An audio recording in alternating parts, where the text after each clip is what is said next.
ठीक है, कोई बात नहीं। तो पहले प्रार्थना करते हैं।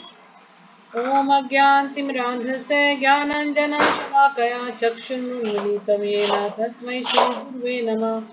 श्रीचैतन्यमनोभीष्टं स्थापितं येन भूतले स्वयं मह्यं ददाति स्वपदान्तिकं। वन्देऽहं श्रीगुरो श्रीयुतपदकमलं श्रीगुरुन् वैष्णवांश्च श्रीरूपं साग्रजातं सहगणरघुनाथं तं सजीवं साद्वैतं सावधूतं परिजनसहितं कृष्णचैतन्यदेवं श्री राधा कृष्ण पादान सहगण ललिता श्री विशाखान्वितांश्च हे कृष्णा करुणा सिंधु दीन बंधु जगतपते गोपेश गोपिका कांत राधा कांत नमस्तुते गौरांगी राधे वृंदावनेश्वरी वृषभानुसुते देवी प्रणमामि हरिप्रिये वाञ्छाकल्पतरुभ्यश्च कृपा सिन्धुभ्येव च पतितानां पावनेभ्यो वैष्णवेभ्यो नमो नमः। जय श्री कृष्ण चैतन्य प्रभु नित्यानंदा श्री अद्वैत गदाधर श्रीवासादि गौर भक्तवृंदा हरे कृष्णा कृष्णा कृष्णा हरे हरे हरे राम राम राम हरे विष्णु पद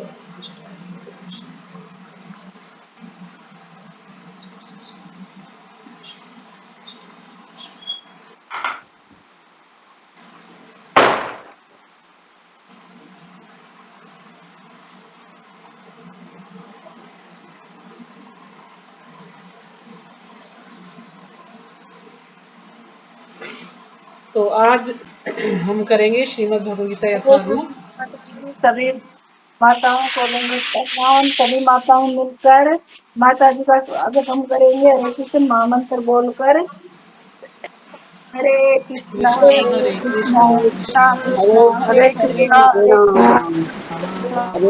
कृष्णा राम हरे राम राम हरे हरे हरे राम राम हरे हरे कृष्णा। माता जी हाँ दंडवत जी, हरे प्रणाम। कृष्ण। हरे कृष्ण। तो हम कर रहे हैं श्रीमद् भगवद गीता यथारूप। इसमें 18 अध्याय हैं और श्लोक संख्या 700 इसमें। अभी हम 8वें अध्याय पर हैं और श्लोक संख्या आज हमारी है 21। तो कल हमने पढ़ा था इसमें ब्रह्मा जी की आयु के बारे में कि ब्रह्मा जी की कितनी आयु है, और जब ब्रह्मा जी की जब प्रलय होती है, ब्रह्मा जी के जब 100 साल पूरे होते हैं तो सब कुछ नष्ट होता है। इस प्रकार से हमने उसके बारे में चर्चा की थी। तो आज हम पढ़ते हैं उससे आगे। अव्यक्तोऽक्षरः इत्युक्त सत्माहु परमां गतिं यं प्राप्य न निवर्तन्ते तद्धाम परमं मम। तो जो भी माता जी श्लोक पढ़ना चाहे पढ़ सकते हैं। हरे कृष्णा। माता जी आप चश्मा ही नहीं भूल जाते, तुम कैसे ढूंढ रही माता जी? 12वां है ना? हाँ जी, हरे कृष्ण। माता अध्याय 8 श्रीमद भगवद गीता अध्याय 8 श्लोक संख्या 12। 12 नहीं माता जी, 21 पढ़ना है। 21। 21। हाँ जी, श्लोक संख्या 21, 8वां।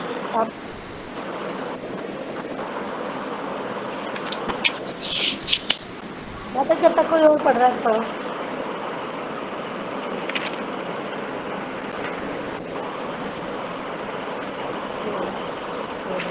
हरे कृष्ण। माता जी कोशिश करती चश्मा तो मिला नहीं। हाँ जी, चश्मा नहीं मिला। श्रीमद भगवद गीता यथारूप अध्याय 8 श्लोक संख्या 21। अव्यक्तो अक्षर इत्युतस्तमाहु परमां गतिं यः पर्याप्त न निवर्तते तत्त्वधाम परमं परमं। हरे कृष्ण। हाँ जी, हरे कृष्णा। और कोई? हरे कृष्ण।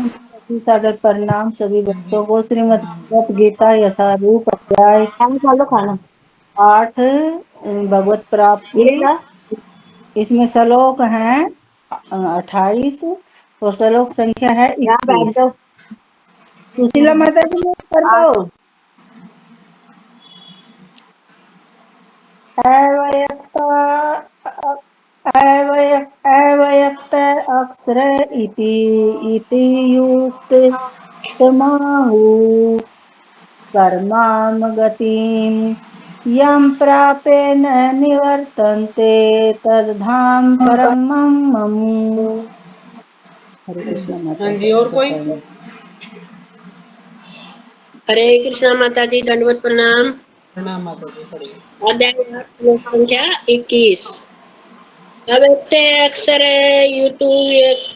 इतु यक्षे सत्यमाहु परमां गतिं यं प्रायेण निर्वर्तन्ते तत्धाम परमं मम। हरे कृष्णा। हरे कृष्णा माता जी, मैं पढ़ती हूँ। हाँ जी, पढ़िए माता जी। श्रीमद् भगवत गीता यथारूप अध्याय नंबर 8 श्लोक नंबर 21। अव्यक्तो अक्षरे इतु व्यक्तास्तामहो परमागतिम ये प्राय न निर्वते तद्मा परम मम। हरे कृष्णा माता जी। हाँ जी, हरे कृष्ण। तो शब्द अर्थ: अव्यक्तः अप्रकट, अक्षरः अविनाशी, इति इस प्रकार, उक्त है कहा गया, तम उसको, आहु कहा जाता है, परमाम परम, गतिम गंतव्य, यम जिसको, प्राप्य प्राप्त करके, न कभी नहीं, निवर्तन्ते वापस आते हैं, तत् वह धाम निवास, परमम परम, मम मेरा। तो अनुवाद: जिसे वेदांती अप्रकट तथा अविनाशी बताते हैं, जो परम गंतव्य है, जिसे प्राप्त कर लेने पर कोई वापस नहीं आता, वही मेरा धाम है। तो यहाँ पर भगवान बता रहे हैं अर्जुन को कि जिसे वेदांती, वेदांती कौन? जिसे वेदों का ज्ञान होता है। तो जो वेदांती हैं वो क्या बोलते हैं कि अप्रकट तथा अविनाशी है, यानी उसको हम देख नहीं सकते और वो उसका कभी विनाश नहीं होता। जो परम गंतव्य है, परम गंतव्य यानी जो हमारा आखिरी लक्ष्य है, वो क्या है? भगवान का धाम। तो जिसे प्राप्त कर लेने पर कोई वापस नहीं आता, तो भगवान कह रहे हैं कि जिसे प्राप्त कर लेने पर कोई भी वापस नहीं आता, वह क्या है? वह मेरा परम धाम है, जिसको कि जो वेदांती हैं वो क्या बोलते हैं कि ये अप्रकट है और अविनाशी है। तो आज हम भगवान के धाम के बारे में पूरी चर्चा इसमें होगी कि आखिर भगवान का धाम है कैसा, भगवान के धाम में क्या क्या चीजें हैं, ये सब कुछ इसमें बताया गया है श्लोक में। तो तात्पर्य श्रीपाद जी के द्वारा। श्रीपाद जी की जय। ब्रह्म संहिता में भगवान कृष्ण के परम धाम को चिंतामणि धाम कहा जाता है। अब ब्रह्म संहिता एक छोटी सी पुस्तक है जो कि ब्रह्मा जी ने जिसको लिखा है, और उसमें भगवान के पूरे धाम के बारे में ही उस किताब में वर्णन है। बड़ी टफ किताब है वो, मैंने कोशिश की थी उसको पढ़ने की, लेकिन उसको बिना किसी के दूसरे व्यक्ति से सुने बिना समझ नहीं सकते, बड़ी टफ वैसी किताब। तो उसमें भगवान के बारे में पूरा जो है धाम का वर्णन किया गया है कि कैसे कैसे भगवान का धाम है। ऐसे उसमें बताया कि कमल का फूल जैसे कि होता है, कमल का फूल उसकी इतनी इतनी पंखड़ियां होती हैं और बीच में एक कुछ अलग से होता है, एक डंडी टाइप सा। तो इस प्रकार से यानी कमल का फूल जैसा भगवान का धाम है, पूरा ऐसे फैला हुआ है, और बीच में कौन है? बीच में कृष्ण भगवान है श्रीमती राधा रानी के साथ। तो इस प्रकार से जो उनका जो है गोलोक धाम है, गोलोक धाम यानी सबसे ऊपर का धाम, उससे ऊपर कोई धाम नहीं है। गोलोक से नीचे बैकुंठ लोक है, बैकुंठ लोक भी असंख्य बैकुंठ लोक हैं, एक बैकुंठ लोक नहीं है, अलग अलग बैकुंठ लोक है, यानी जितने भगवान के विस्तार हैं सबके अलग अलग बैकुंठ लोक हैं। फिर 14 भुवन है, 14 लोक हैं अलग अलग, और उनके चारों तरफ से इस प्रकार से 4 त्रिशूल लगे हुए हैं कि कोई भी उसमें प्रवेश नहीं कर सकता जब तक वो इस लायक नहीं है, योग्यता उसने जब तक पात्रता हासिल नहीं कर ली, जब तक वो वहां पर अंदर नहीं जा सकता है। जो भी ये मायावादी हैं या ये कर्म योगी हैं, जो भी हैं, ये सब बस कुछ जो आध्यात्मिक लोक हैं या थोड़े से स्वर्ग लोक हैं, उच्च लोक हैं, इन तक जा सकते हैं वो, लेकिन भगवान के धाम तक कोई नहीं पहुंच पाता है। भगवान के धाम तो वही पहुंच पाता है जिसने भक्ति की है। तो इस प्रकार से काफी उसमें बहुत चीजें उसमें दी हैं, 4 अलग से कोने दिए हैं, 4 त्रिशूल हैं, 4 उसमें मेन जैसे कि वासुदेव, संकर्षण, प्रद्युम्न, अनिरुद्ध, इस प्रकार से 4 अलग अलग स्थान पर वो हैं। तो बहुत बड़ा उसमें विवरण दे रखा है भगवान के धाम का। तो इसमें प्रभुपाद जी हमें समझा रहे हैं आसान भाषा में तो ब्रह्म संहिता में भगवान कृष्ण के परम धाम को चिंतामणि धाम कहा गया है, जो ऐसा स्थान है जहां सारी इच्छाएं पूरी होती है। तो चिंतामणि क्यों कहा गया है? चिंतामणि कहने का अर्थ ये है कि ऐसा धाम है जहां पर हमारी सारी इच्छाएं पूरी होती हैं, जो भी इच्छा होगी। भगवान कृष्ण का परम धाम गोलोक वृंदावन कहलाता है।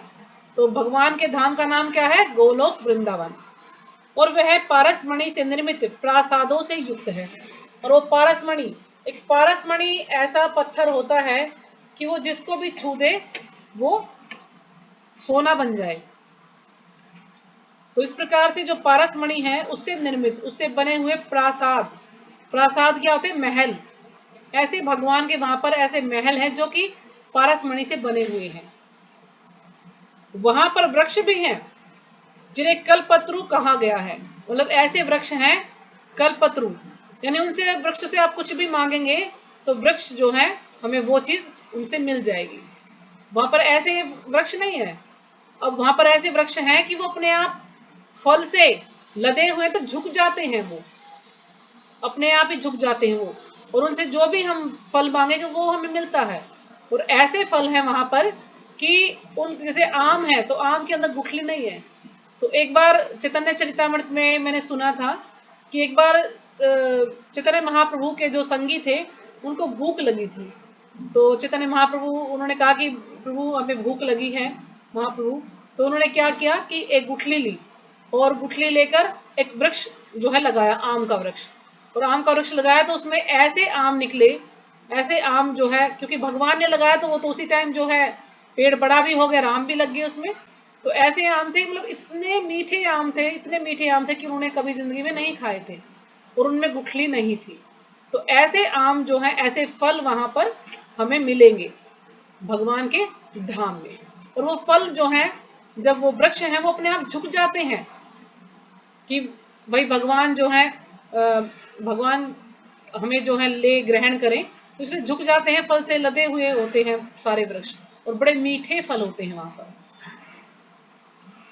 जो इच्छा होने पर किसी भी तरह का खाद्य पदार्थ प्रदान करने वाले हैं। मतलब ऐसे पेड़ हैं, वो ऐसे वृक्ष हैं कल्पत्रु कि हम उनसे कुछ भी खाने की वस्तुएं मांग सकते हैं, जो भी हमें चाहिए हम वो उनसे ले सकते हैं। तो इसमें एक बार एक छोटी सी कथा मैंने आपको कई बार सुनाई भी है कि एक व्यक्ति था, तो भगवान के धाम में चला गया, तो उसने कल्पत्रु वृक्ष से जो भी कुछ मांगा उसको अच्छा खाने को मिला, सब कुछ अच्छा मिला। उसने सोचा भाई ये तो बड़ा अच्छा है, उसको जो भी कुछ उसको चाहिए था सब कुछ उसको मिला। फिर उसने मन में ये विचार किया कि कहीं उसकी पत्नी ना आ जाए उसको झाड़ू लेकर मारने के लिए। तो उसने पहले तो ये सोचा कि एक बेड हो ताकि मैं रेस्ट कर लूं। तो बेड भी आ गया और वो लेट गया। और फिर उसने मन में पत्नी का विचार किया, तो वहीं पर कहते हैं कि उसकी पत्नी भी आ गई और झाड़ू लेके उसको पीटने लगी। तो इस प्रकार से कल्पत्रु से ऐसी चीज मांगनी चाहिए जो कि जरूरी है। अब उसने उसका ध्यान किया तो उसने वो भी इसको दे दिया। तो वहां गोए भी हैं, गाय भी है वहां पर। और वहां गाय ऐसी गाय हैं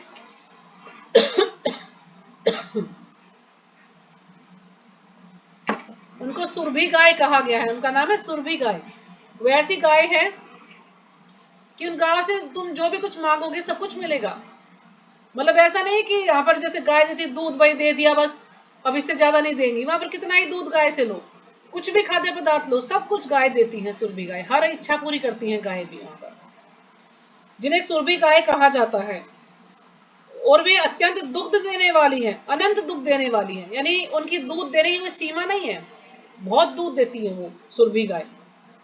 इस धाम में भगवान की सेवा के लिए लाखों लक्ष्मियां हैं, लाखों करोड़ों लक्ष्मियां हैं जो भगवान की सेवा करती हैं। एक लक्ष्मी नहीं है, हम लोग सोचते हैं कि एक लक्ष्मी नहीं, करोड़ों लाखों लक्ष्मियां हैं जो भगवान की सेवा करने के लिए वहां पर रहती हैं हमेशा। और ये भी बताया जाता है कि श्रीमती राधा रानी है, तो श्रीमती राधा रानी जब भ्रमण पर निकलती हैं वहां पर, तो 64 करोड़ गोपियां उनके साथ होती हैं, 64 करोड़ दासियां उनके रथ पर होती हैं उनके साथ। अब तो आप अंदाजा लगाइए कि कितना बड़ा रथ होगा राधा रानी का, जब 64 करोड़ गोपियां एक साथ उस पर हैं उनके साथ में उनकी सेवा करने के लिए, तो कितना बड़ा रथ है वहां पर। तो इस प्रकार से बहुत कुछ है वहां पर। और वहां पर सुख ही सुख है, दुख का कहीं नामो निशान नहीं है। इस धाम में भगवान की सेवा के लिए लाखों लक्ष्मियां हैं। वे आदि भगवान गोविंद तथा समस्त कारणों के कारण कहलाते हैं। अब गोविंद क्या कहलाते हैं? समस्त कारणों के कारण हैं भगवान गोविंद या भगवान कृष्ण। और भगवान अपने धाम में ना किस रूप में रहते हैं? श्याम सुंदर रूप में भगवान रहते हैं अपने धाम में। दो भुजा वाले श्याम सुंदर रूप में भगवान वहां पर रहते हैं। तो सब जो है उन्हीं का दर्शन करना चाहते हैं। भगवान वंशी बजाते रहते हैं, वेणु कवणतम, यानी भगवान वहां पर कोई कार्य नहीं करते, सिर्फ वंशी बजाते हैं वहां पर। तो एक बार सनातन गोस्वामी ने एक पुस्तक लिखी थी, वृद्ध भागवतामृत। तो उसमें गोप कुमार की कथा है। तो शायद यही बताया जाता कि गोप कुमार स्वयं सनातन गोस्वामी ही है। तो वो कथा लिखते हैं कि गोप कुमार एक बार भगवान के दर्शन करने की इच्छा से जाता है। तो सभी लोकों में जाता है, लेकिन वहां पर भगवान कहते नहीं नहीं, ये भगवान का धाम नहीं है। तो इस प्रकार से करता करता वो फिर आखिर में भगवान के धाम पहुंच जाता है, गोलोक वृंदावन। तो वहां पर जब जाते हैं तो जो वहां पर जो द्वारपाल खड़े हैं वो भी ऐसे इतने सुंदर है कि सोचा कि कृष्ण है। फिर वो कहते कि नहीं, कृष्ण तो अभी गैया चराने गए हैं। और वो वहां पर जाते हैं तो जब कृष्ण आते हैं गैया चरा के, तो कृष्ण उनको देखते हैं, तो कृष्ण उनको गले लगा लेते हैं। और इतना मतलब इतना भाव विभोर हो जाते हैं कि उनकी आंखों से आंसू झरने लगते हैं भगवान की आंखों से। और कहते हैं कि अरे मेरे पुत्र तू आ गया, और बिल्कुल एकदम से मूर्छित हो जाते हैं। तो ये सब देखकर यशोदा मैया है, नंद बाबा है, बलराम जी सब जो है चिंतित हो जाते हैं कि कृष्ण को क्या हुआ, क्या हुआ कृष्ण को। फिर बलराम जी क्या बोलते हैं गोप कुमार को कि आप इनके कान में हरे कृष्ण महामंत्र बोलिए। जैसे ही वो हरे कृष्ण महामंत्र बोलते हैं तो कृष्ण उठ खड़े होते हैं। यानी भगवान जो है इतना इंतजार करते हैं, इतने प्रसन्न होते हैं जब उनके बच्चे उनके पास जाते हैं। तो यानी हम इस भौतिक संसार को अपना घर मानते हैं, अपना परिवार मानते हैं, सब कुछ करते हैं, लेकिन असली परिवार, असली घर हमारा भगवान का धाम है। असली पिता भगवान कृष्ण है हमारे, लेकिन हम उनको भूल जाते हैं। जब बच्चा कहते हैं, जब बच्चा 7वें महीने में होता है गर्भ के अंदर, तो भगवान से प्रार्थना करता है, हाथ जोड़कर प्रार्थना करता है कि मुझे अब तो आप इस जन्म से मुझे निकाल दीजिए, मैं जैसे ही बाहर आऊंगा मैं आपकी भक्ति करूंगा। और ये भी बताया जाता है कि उस समय 7वें महीने के अंदर बच्चे को 100 जन्मों की मृत्यु दिखाई जाती है, 100 जन्मों की मृत्यु। तो इससे वो बच्चा जो है डरता है, या माँ कुछ तीखा खाती है तो वो छटपटाता है। लेकिन हम क्या बोलते हैं, बच्चा लात मार रहा है, बच्चा हिल रहा है। लेकिन वो बच्चा किस लिए हिलता है? जब हम तीखा खाते हैं, या जब भगवान उसको 100 मृत्यु दिखाते हैं तो वो एकदम से डर जाता है कि मेरी मृत्यु ऐसे हुई थी, ऐसे हुई थी, ऐसे हुई थी मेरी मृत्यु। और फिर भगवान से क्षमा याचना करता है, प्रार्थना करता है कि हे भगवान, मुझे आप इस प्रकार जो है इस गर्भ से निकाल दीजिए, आगे से मैं ऐसा नहीं करूंगा, मैं जो है आपकी भक्ति करूंगा, जैसे ही मैं बाहर आता हूँ आपकी भक्ति करूंगा। लेकिन जैसे ही बाहर आता है सब लोग बड़े खुश होते हैं, अरे ये तो मेरा पुत्र है, मेरा पोता है, ये मेरा बेटा है, सब इसका लाड करने लगते हैं। और माया के चंगुल में फंस जाता है वो, और भगवान को भूल जाता है। और भगवान को भूलने के कारण ही इस भौतिक संसार में उसको रहना पड़ता है। तो भगवान बंशी बजाते रहते हैं वहां पर, और गैया चराते हैं, बस और कुछ नहीं करते। गैया अपने आप ही चरती रहती है, भगवान सिर्फ बंशी बजाते हैं वहां पर। तो एक बार क्या हुआ था कि एक बार एक विदेशी आया। तो विदेशी आया तो ये सोच रहा था कि भाई यहाँ पर भगवान कौन है ये देखने के लिए। तो वो कई मंदिरों में गया, तो कहीं पर शिव जी हैं, कहीं पर देवी हैं, तो किसी के हाथ में त्रिशूल है, किसी के हाथ में गदा है, किसी के हाथ में कुछ और आयुध हैं। तो इस प्रकार से वो देखता है कि नहीं नहीं, ये भगवान नहीं हो सकते। फिर वो कृष्ण के मंदिर में जाता तो कृष्ण कुछ नहीं है, कृष्ण सिर्फ बंसी बजा रहे हैं। तो ये देखकर वो कहता कि हाँ, ये भगवान है। क्यों? क्योंकि और जो है सबके पास कुछ ना कुछ अस्त्र शस्त्र हैं, यानी सबको भय लगा रहता है, भाई हमें जो है अपनी रक्षा करने के लिए वो ये सोचता है। लेकिन भगवान तो आनंद में है, बिल्कुल बंसी बजा रहे हैं, तो इसका मतलब ये असली भगवान है। इन्हें कोई चिंता नहीं है, कोई भय नहीं है, कुछ नहीं है, ये बड़ा आनंद से जो है बस बंसी बजा रहे हैं। तो यानी कृष्ण भगवान सिर्फ बंसी बजाते हैं, कोई कार्य नहीं करते हैं। उनका दिव्य स्वरूप समस्त लोकों में सर्वाधिक आकर्षक है। इतना दिव्य उनका स्वरूप है कि सब लोकों में वो सर्वाधिक आकर्षक हैं, बहुत ही ज्यादा सुंदर हैं कृष्ण भगवान। लेकिन कहते हैं कि कृष्ण तो सुंदर हैं और सबको आकर्षित भी करते हैं कृष्ण, लेकिन श्रीमती राधा रानी उनसे भी ज्यादा सुंदर है। ये बताया जाता है कि कृष्ण लाखों कामदेव इतनी सुंदर है भगवान कृष्ण।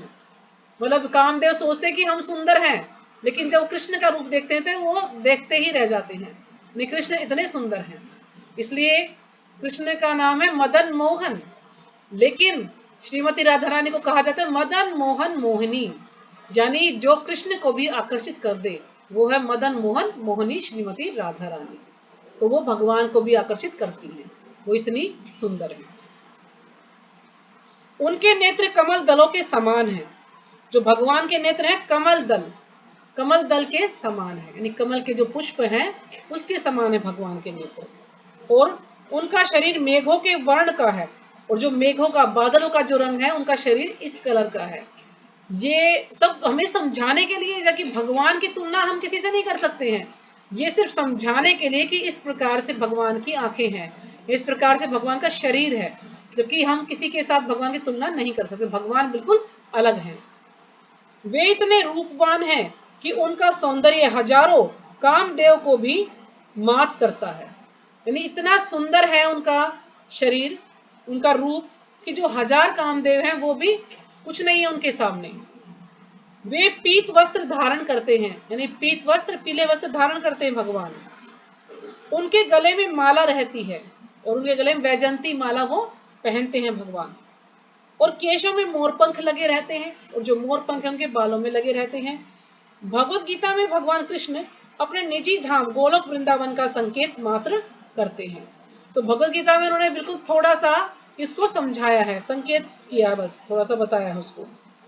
जो आध्यात्मिक जगत में सर्वश्रेष्ठ लोक है, यानी आध्यात्मिक जगत में सबसे सर्वश्रेष्ठ लोक कौन सा है? भगवान श्री कृष्ण का लोक सबसे ज्यादा सर्वश्रेष्ठ है। इसका विशद वृत्तांत ब्रह्म संहिता में मिलता है। तो इसका पूरा गहन अध्ययन, यानी बिल्कुल विस्तार से इसका अध्ययन हम करेंगे ब्रह्म संहिता में। तो ब्रह्म संहिता में विस्तार से इसका अध्ययन किया गया है। वैदिक ग्रंथ कठोपनिषद 1:3-11 बताते हैं कि भगवान का धाम सर्वश्रेष्ठ है और यही परम धाम है। पुरुषान परम किंचित काष्ठा परमा गति। तो ये कठोपनिषद का श्लोक है। एक बार वहां पहुंचकर फिर से भौतिक संसार में वापस नहीं आना होता। कृष्ण का परम धाम तथा स्वयं कृष्ण अभिन्न है, यानी कृष्ण का धाम और कृष्ण बिल्कुल अभिन्न है। अभिन्न यानी दोनों एक जैसे हैं, उनमें कोई भी भेद नहीं है, क्योंकि ये दोनों एक से गुण वाले हैं। दोनों में एक से गुण है, भगवान के धाम में भी और भगवान में भी। आध्यात्मिक आकाश में स्थित इस गोलोक वृंदावन की प्रतिकृति वृंदावन इस पृथ्वी पर दिल्ली से 90 मील दक्षिण पूर्व स्थित है। यानी जो आध्यात्मिक जगत है उसकी प्रतिकृति, यानी उसकी एक आकृति है, उसका एक रूप है, जो कि प्रतिबिंब है उसका, वो क्या है? वृंदावन है। ऐसा वृंदावन है, यानी ऐसा भगवान का लोक है। ये सब थोड़ा सा दिखाने की, थोड़ा प्रतिबिंब है, यानी छाया मात्र है। ये वैसे वैसा नहीं है, लेकिन छाया मात्र है यहाँ पर वृंदावन जो कि हम देख रहे हैं। तो ये दिल्ली से 90 मील की दूरी दक्षिण पूर्व में स्थित है। जब कृष्ण ने इस पृथ्वी पर अवतार ग्रहण किया था तो उन्होंने इसी भूमि पर, इसे वृंदावन कहते हैं, जो भारत में मथुरा जिले के 84 वर्ग मील में फैला हुआ क्रीड़ा की थी। तो यानी पूरा जो ये वृंदावन मथुरा ये सारी कितनी है? इसका 84 वर्ग मील इसको बताया गया। 84 कोस भी इसको हम बोलते हैं। इतना ये जो है, इतने लंबाई चौड़ाई इसकी इतने में फैला हुआ है ये। तो अगला श्लोक करते हैं 22वां। पुरुष से पर पार्था भक्त्या लभस्त वन्या वनन्या यशयान्तः स्थानि भूतानि येन सर्वमिदं ततम्। तो जो भी माता जी पढ़ना चाहे पढ़ सकती है। हरे कृष्ण माता जी प्रणाम। सभी भक्तों के लिए पुरुष मतलब चश्मा नहीं है, कुछ गलती हो जाए तो माफ करना। हाँ हाँ पुरुष देख। स पर पार्थ भक्तया लभये सव संयया यशयान्ता स्थानि भूतानि येन सर्वमिदं तमम्। हरे कृष्ण माता जी, हाँ सादर जी, हरे प्रणाम, कृष्ण। सभी भक्तों को प्रणाम। और कोई पढ़ना चाहे तो पढ़ सकता है श्लोक। हरे हरे कृष्ण माता जी, धन्यवाद। हाँ जी हरे। श्रीमद् भगवद गीता 18वें अध्याय आज पुरुष पर पाठ भक्त्या लभ्यास्त अन्यया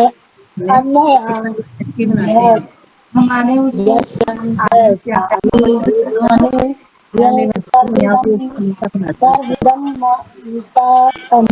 हरे कृष्ण माता जी। हरे कृष्ण माता जी प्रणाम। अध्याय 8 श्लोक संख्या 22। पुरुषाशय परापार्थ भक्त्या लभे सतवन वननया यशावन्ते सथानि भूतानि येन सर्वामिदं ततम्। हरे कृष्ण।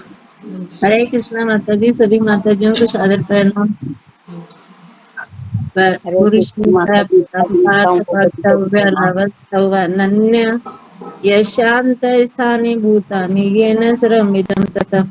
हरे कृष्णा माता जी, सभी माताजियों को सादर प्रणाम। हाँ जी प्रणाम। और कोई पढ़ेगा? शब्दार्थ। पुरुषः परम पुरुष, सह वह, परः परम, जिनसे बढ़कर कोई नहीं है, पार्थ हे पृथापुत्र, भक्त्या भक्ति के द्वारा, लभ्य प्राप्त किया जा सकता है, तू लेकिन अनन्यया अनन्य अविचल, यश्य जिसके, अंतःस्थानी भीतर, भूतानी यह सारा जगत, येन जिनके द्वारा, सर्वम समस्त, इदम जो कुछ हम देख सकते हैं, ततम व्याप्त है। तो अनुवाद, भगवान जो सबसे महान है, अनन्य भक्ति द्वारा ही प्राप्त किए जा सकते हैं। यानी भगवान क्या है? सबसे महान है। भगवान से ऊपर और कोई महान नहीं है, भगवान से बड़ा कोई नहीं है। तो उनको हम कैसे प्राप्त कर सकते हैं? सिर्फ बिल्कुल अनन्य भक्ति के द्वारा। अनन्य भक्ति यानी कोई अन्य नहीं, यानी सिर्फ कृष्ण की भक्ति। ये नहीं कि हम शिव जी की भी भक्ति कर रहे हैं, देवी की भी भक्ति कर रहे हैं और भगवान की भी कर, नहीं, बिल्कुल अनन्य भक्ति। 24 घंटे कृष्ण का ही नाम जपना है हमें, और किसी की भक्ति नहीं करनी है। तो ये है अनन्य भक्ति भगवान श्री कृष्ण की। अगर हम करते हैं तो फिर हम भगवान को प्राप्त कर सकते हैं। यद्यपि वे अपने धाम में विराजमान रहते हैं, भगवान अपने धाम में रहते हैं, तो भी वे सर्वव्यापी हैं और उनमें सब कुछ स्थित है। मतलब अपने धाम में भी है, तो ये नहीं कि वो और कहीं नहीं है, अपने धाम में भी है और सब जगह भी भगवान है। हर जगह भगवान है, अणु अणु में भगवान है। क्यों? और भगवान जो है उनमें स्थित है, भगवान सब में स्थित है। तो कहते हैं ना, ये आपने बहुत बार सुना है कि यदि हम भगवान का नाम लेते हैं तो कहते ना कि भगवान, कि तुम मेरे नाम में तो मैं तुम्हारे काम में, तुम अपने काम में तो मैं अपने धाम में। तो इसलिए हमें भगवान का नाम लेना है ताकि भगवान हमारे काम में आए नहीं तो भगवान फिर अपने धाम चले जाएंगे। तो तात्पर्य श्रीपाद जी के द्वारा, श्रीपाद जी की जय।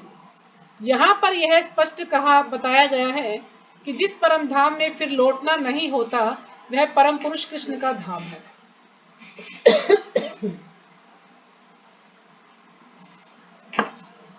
कि ऐसा धाम है वो कि वहां पर कोई चला गया तो फिर से वो इस धाम में वापस नहीं आता। जैसे कि हमने शिल प्रपात जी का उदाहरण दिया था कि प्रपात जी आना नहीं चाहते थे, लेकिन भगवान ने उनको जबरदस्ती भेजा था कि नहीं, तुम्हें ये कार्य करना है, नीचे जाके तुम्हें जाना ही पड़ेगा। तो कई बार किसी विशेष कार्य के लिए जो गोलोक धाम में चले गए, उनको वापस आना पड़ जाता है किसी विशेष कार्य के लिए, नहीं तो वहां पर जाने के बाद कोई वापस नहीं आता। भगवान की इच्छा से ही, भगवान ही अगर उसको भेजना चाहते हैं किसी कार्य के लिए, तो फिर वो व्यक्ति वहां पर नीचे आता है पृथ्वी पर, नहीं तो भगवान के धाम में ही रहता है। ब्रह्म संहिता में इस परम धाम को आनंद चिन्मय रस कहा गया है, जो ऐसा स्थान है जहां सभी वस्तुएं परम आनंद से पूर्ण है। यानी जो ब्रह्म संहिता है उसमें इसको आनंद चिन्मय रस कहा गया है। आनंद चिन्मय रस का मतलब है कि ऐसा स्थान जहां पर हर वस्तु परम आनंद से पूर्ण है। यहाँ पर आनंद ही आनंद है और कुछ नहीं। हर व्यक्ति वहां पर हर चीज है, कोई भी किसी प्रकार की कोई कमी नहीं है, वहां पर हर चीज है। वहां पर भगवान बताते हैं, जैसे से हम आगे पढ़ेंगे श्लोका, कि वहां पर किसी बिजली की आवश्यकता नहीं है, किसी चंद्र और सूर्य की आवश्यकता नहीं है। वहां पर जो लोक है भगवान का, वो इतना जो है वहां पर प्रकाशवान है कि वहां पर बिना ही सूर्य चंद्रमा के प्रकाश है वहां पर। और वहां पर प्रकाश किस कारण से आता है?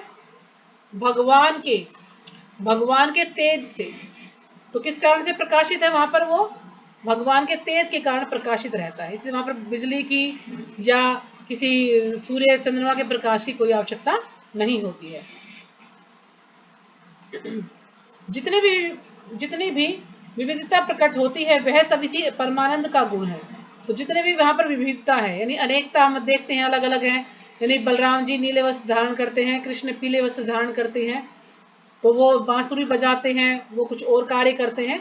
तो अलग अलग है सबके अंदर ना, सब। तो ये जितनी भी विविधता है, अलग अलग जो अनेकता है, ये किसके कारण है? भगवान के परमानंद गुण के कारण। भगवान का ही ये गुण है जो अलग अलग वहां पर दिखाई देता है। वहां कुछ भी भौतिक नहीं है, कुछ भी भौतिक नहीं है। जैसे कि यहाँ पर हम भौतिक संसार में थोड़ा सा सुख मिल गया तो सोचते हैं अरे बड़ा सुख मिल गया हमें तो। लेकिन वहां पर, यहाँ पर जो सुख है बिल्कुल क्षणिक है, थोड़ी सी देर के लिए। लेकिन वहां पर ऐसा सुख है जो कभी समाप्त नहीं होता है। यह विविधता भगवान के विस्तार के साथ ही विस्तृत होती जाती है। यानी जो विविधता है ये भगवान का विस्तार के साथ ही विस्तृत होती जाती है और फैलती जाती है, क्योंकि वहां की सारी अभिव्यक्ति पराशक्ति के कारण है।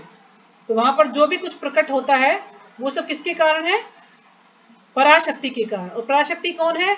अंतरंगा शक्ति श्रीमती राधा रानी के कारण। जैसा कि 7वें अध्याय में बताया गया है। जहां तक इस भौतिक जगत का प्रश्न है, यद्यपि भगवान अपने धाम में ही सदैव रहते हैं, तो भी अपनी भौतिक शक्ति माया द्वारा सर्वव्याप्त है। यानी भगवान जो है भौतिक संसार में है, किस कारण से? अपनी भौतिक शक्ति माया के द्वारा वो सर्वव्याप्त है, सब जगह है भगवान। इस प्रकार वे अपनी परा तथा अपरा शक्तियों द्वारा सर्वत्र भौतिक तथा आध्यात्मिक दोनों ब्रह्मांडों में उपस्थित रहते हैं।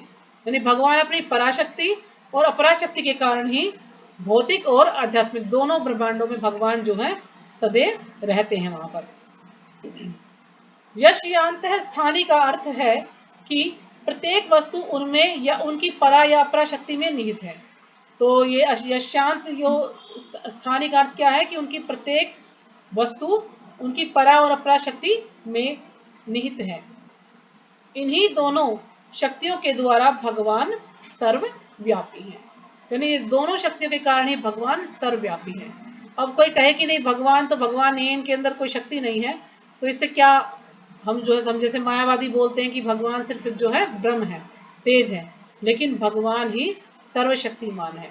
तो एक बार इसमें अभी कल हम लेक्चर सुन रहे थे वहां पर भक्तमित्र प्रभु का, तो एक छोटे से उन्होंने कथा सुनाई थी उसमें कि अब कुछ लोग जो देवी देवताओं के भक्त हैं, तो वो क्या सोचते हैं कि नहीं यही सब कुछ करने वाले हैं, है ना, देवी देवता से वो कुछ भी मांगते हैं तो उनको मिलता है। वो ये नहीं सोचते कि ये जो देवी देवता हमें कुछ दे पा रहे हैं वो कहाँ से मिलता है उनको, वो उनको भगवान से मिलता है। तो एक बार क्या हुआ कि एक बार कुछ मीटिंग चल रही थी, तो वहां पर सभी देवता इकट्ठे हो रखे थे।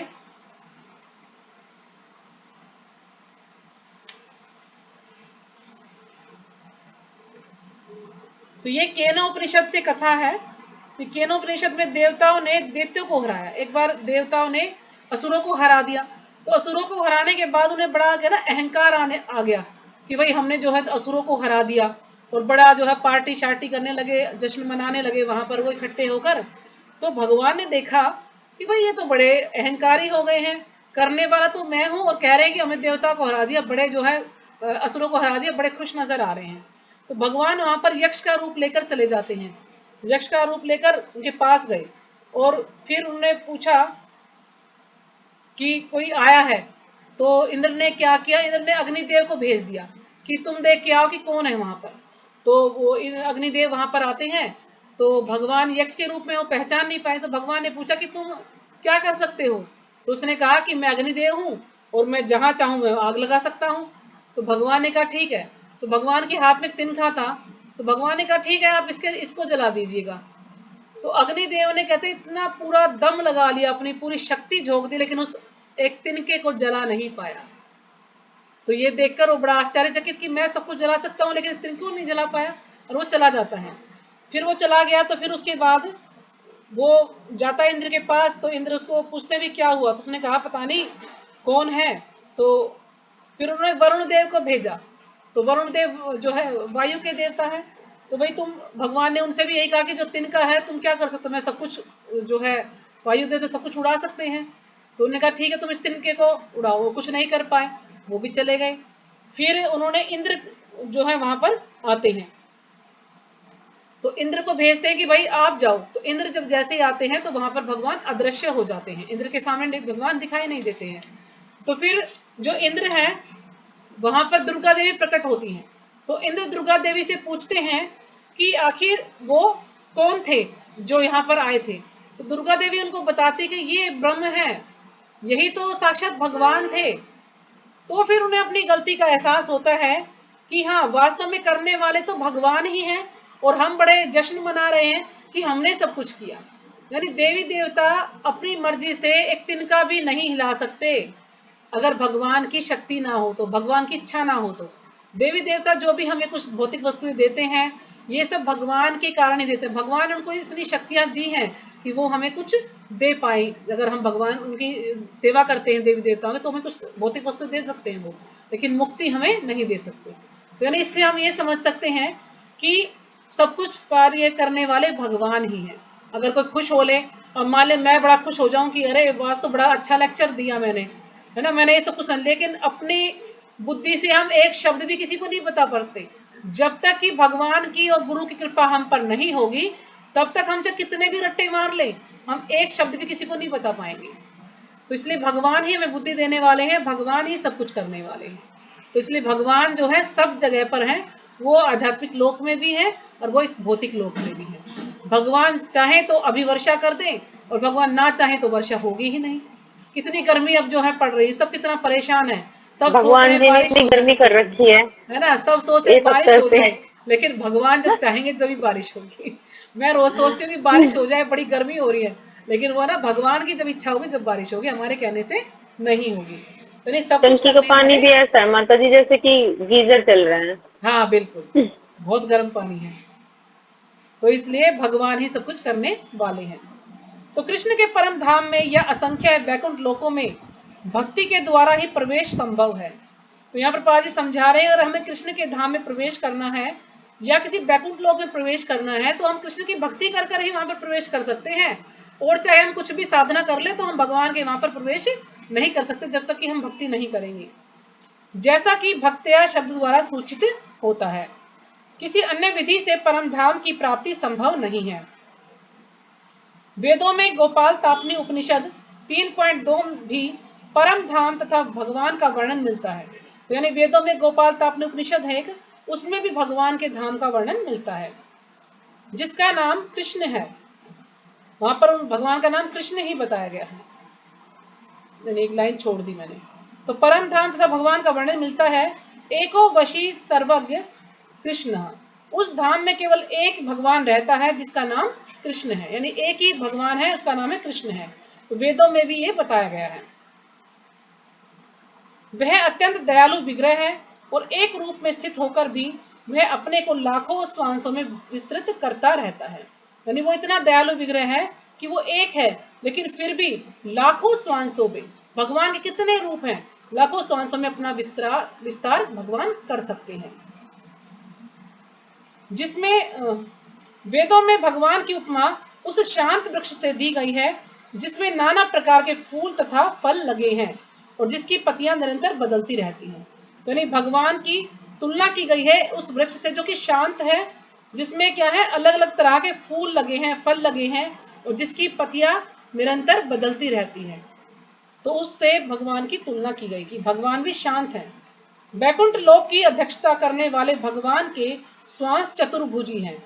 अब जो बैकुंठ लोक में जो है भगवान के जो श्वास हैं वो क्या है, वो सब चतुर्भुजी हैं, चतुर्भुज है सब, और विभिन्न नामों से विख्यात है। तो जो अलग अलग बैकुंठ लोक हैं वहां पर असंख्य बैकुंठ लोक हैं, तो कुछ यहाँ पर कुछ विशेष नाम यहाँ पर दिए गए हैं, बाकी बहुत सारे बैकुंठ लोक हैं, काफी सारे भगवान के नाम हैं। तो यहाँ पर कुछ नाम प्रभुपाद जी ने बताए हैं, पुरुषोत्तम, त्रिविक्रम, केशव, माधव, अनिरुद्ध, ऋषिकेश, संकर्षण, प्रद्युम्न, श्रीधर, वासुदेव, दामोदर, जनार्दन, नारायण, वामन, पद्मनाभ आदि। तो इतने ये अलग अलग सब बैकुंठ लोकों के ये सब जो हैं अधिष्ठाता है, ये सब वहां पर बैकुंठ लोक में रहते हैं। तो जितने भी भगवान के विस्तार हैं सबके अलग अलग बैकुंठ लोक बने हुए हैं वहां पर। तो ब्रह्म संहिता में 5.37 में भी इसकी पुष्टि हुई है कि यद्यपि भगवान निरंतर परम धाम गोलोक वृंदावन में रहते हैं, किंतु वे सर्वव्यापी हैं। तो जो ब्रह्म संहिता 5.37 में भी ये बताया गया है कि भगवान अपने गोलोक वृंदावन में ही रहते हैं, और फिर भी वो सर्वव्यापी सब जगह भी हैं, ताकि सब कुछ सुचारू रूप से चलता रहे। गोलोक एवं निव सत्य खिलातम भूतः, ये श्लोक है उसमें बता रखा है। वेदों में श्वेताश्वतर उपनिषद 6.8 में भी कहा गया है, परास्य शक्तिर विविधेवे श्रूयते। तो यानी ब्रह्म संहिता में बताया गया है, केनो उपनिषद में जैसे मैंने आपको बताया, और भी इसमें उपनिषद अभी हमने पढ़ा है, गोपाल तापनी उपनिषद में भी, और फिर श्वेताश्वतर उपनिषद में भी कितने सारे जो है प्रभुपाद जी ने हमें श्लोक कोट किए हैं, बताया कि सब में जो है भगवान को ही कृष्ण भगवान बताया गया है, कि भगवान श्री कृष्ण ही भगवान है, उनसे ऊपर और कोई नहीं है। स्वाभाविकी ज्ञान बल क्रिया च, उनकी शक्तियां इतनी व्यापक हैं कि वे परमेश्वर के दूरस्थ होते हुए भी दृश्य जगत में बिना किसी त्रुटि के सब कुछ सुचारू रूप से संचालित करती रहती हैं। तो यानी ये बताया कि जो भगवान की शक्तियां हैं वो इतनी व्यापक हैं कि वो सब जगह है भगवान की शक्तियां, कि वो इतनी, यानी भगवान से दूर होने के कारण भी, होने पर भी वो शक्तियां इतनी व्यापक है, इतनी बलशाली हैं कि वो पूरे जो है इस ब्रह्मांड को सुचारू रूप से चला रही है, सारा कार्य अच्छे से हो पा रहा है। लेकिन हो किस लिए रहा है, भगवान की अध्यक्षता में। जैसे जैसे भगवान उनको आज्ञा देते हैं, ऑर्डर देते हैं, उसी प्रकार से वो शक्तियां कार्य करती हैं, अपनी इच्छा से कोई कार्य नहीं करती। तो ठीक है, यहीं पे विराम करें या एक श्लोक और ले, क्योंकि टाइम तो हो गया है। हाँ जी माता जी, टाइम हो गया। हाँ जी ठीक है। तो इतने सारे माता जी ये हैं ग्रंथ हैं, ये हम पता नहीं कभी पढ़ भी पाएंगे नहीं पाएंगे, कितने